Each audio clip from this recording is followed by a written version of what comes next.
Kavina wants to be a tree. When I grow up, I want to be an acan coral. Let me talk to you today about Acantha. Okay, why do I like acan corals? Because number one, they are easy. I would consider this a very easy LPS coral to keep alive. Kavina wants to be a tree. When I grow up, I want to be an acan coral. Let me talk to you today about Acantha. Ooh, don't speak those words in this store, okay? You stick to your boxing and not your Latin names, Sir Ray. He says it's not called Acantha.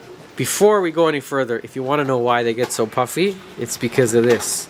Coral curry. This is it. This is our secret sauce. Acans. Today's video, if you haven't gathered already, is all about acans. Why did Ray say they're not called acans? Because there was a change in the Latin names from Acantha Lordoensis to, oh, hello fishy, where are you going? Come say hi to about 5,000 to 6,000 people. Micromusa. ADHD's real. Micromusa. But you know what? I don't accept it. I'm sorry. I don't care. You taxonomists with your fancy Latin words. I'm going to keep calling them Acantha. I'm going to call them acans, acan lord, whatever you want to call them. This is it. This is them. These are he. And they are a personal favorite LPS coral of mine. Why? Why? Why are they? Let me tell you why. You may be wondering, can I keep an acan coral in a 6-gallon Reef Casa Pico aquarium? And the answer to that question is yes. Look at it. Thriving, living, loving life. So anything that's easy immediately is going to go very high on my list. Just like leather corals, Duncan coral, just about all soft corals like zoanthids. Reason number 2. They are colorful. Check this out. They come in basically every color variety you can imagine. Name a color. Say a color, Ray. Pink. Boom. Kavina, say a color. Yellow. Yellow. Yellowish. Okay, Ray, say a color. Gold. Gold. Maybe not, but I've seen gold ones. Green ones. Blue ones. Purple, not really so much purple, but orange, red, basically any color. And lots, teal, yeah, thank you for saying teal. Lots of contrast in these as well. Look at this. They're stunning. They usually come in 2 to 3 colors. And these ones that we have right now, these are all from Australia, from down under. We get some from Indonesia, we get some from Vietnam. Different oceans, they're gonna have different colors, different shapes, and different sizes. So we got color, and we got easy to keep. In terms of placement, where you're going to stick it in your tank, generally acans are going to want low light and low flow. They just want to hang out. So you can see over here in this tank, I got them right basically on the bottom. This one's in the shade, completely shaded, getting very low par in the shadows of this toadstool, and he doesn't mind. He's looking good. This is a little bit more flow than I normally want for acans, but they're well acclimatized to it. They're doing great, and we want them fat and puffy. Look how healthy they look. In terms of water parameters, it's about the same as most corals. We try to keep our parameters here within as close as we can to natural seawater. So our calcium in the store is about 450. We keep our alkalinity at 7.7. But magnesium, I think, is the one where we differ from a lot of people out there in videos and from other stores. We try and keep it higher, around 1,500 parts per million. And I find when we do keep it higher, the LPS just look great. They look puffy, they look healthy, they look the best that they can with our mag higher. So if you're struggling in keeping really any LPS, take a look at magnesium. If you want to see our preferred test kit, it is this one here, Aquaforest. What up? This is inexpensive. You get 55 to 60 tests, and it does the job. ICP, accuracy, analysis, verified. Go with this one. You will not be dissatisfied. Another nice thing about the acans, look at this. If you notice, what do we see, kids?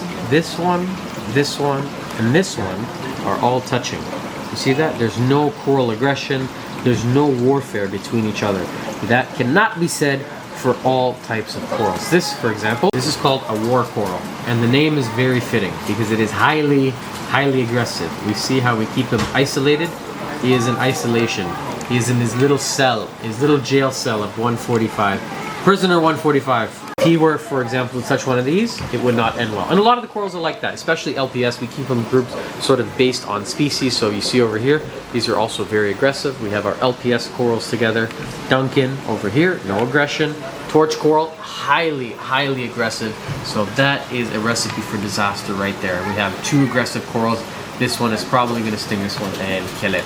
An enemy's one of the strongest when it comes to in terms of like stinging power. So you see he's isolated. He's just over there on his... With acans, we don't have that problem. They're not going to sting each other.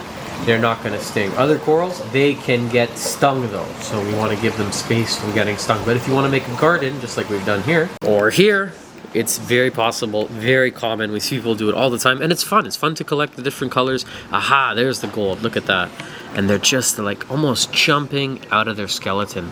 So puffy. Oh, I didn't even notice that one. We have another one kind of hiding in the back there. It's a great coral to fill in spot with lower light. They're getting more flow than I'm used to seeing, but you know what? These things do come out of the ocean, which has a lot of flow. Now they can get quite expensive, so pieces like this retail for $100 Canadian, which is about high 60s, maybe $70 US, depending where you are, how far you are from the reef. You know, prices are going to vary, but these have been here for a long time, and they're looking really good. These are probably some of the nicer varieties that I'm showing you on the camera as we speak. Check them out. Now, the key to success with a lot of corals. You don't have to use this one. This is our preferred food. I specifically designed this really for spot feeding zoanthids and acans because those are two of my favorite corals.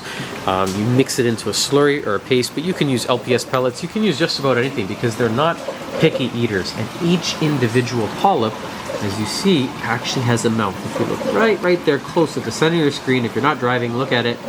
Each one is actually a mouth. And mouths are for what, kids? Mouths are for eating, and I think coral nutrition is something that really gets forgotten about in keeping these things. They are photosynthetic, but I like to think of photosynthesis almost as like a backup superpower. They can take the light, transform that into energy to stay alive. But if you really want them to thrive, I hope I'm getting my message across here. Go ahead and feed them, and it's a lot of fun. It's a lot of fun to feed them because you get a really cool feeding response.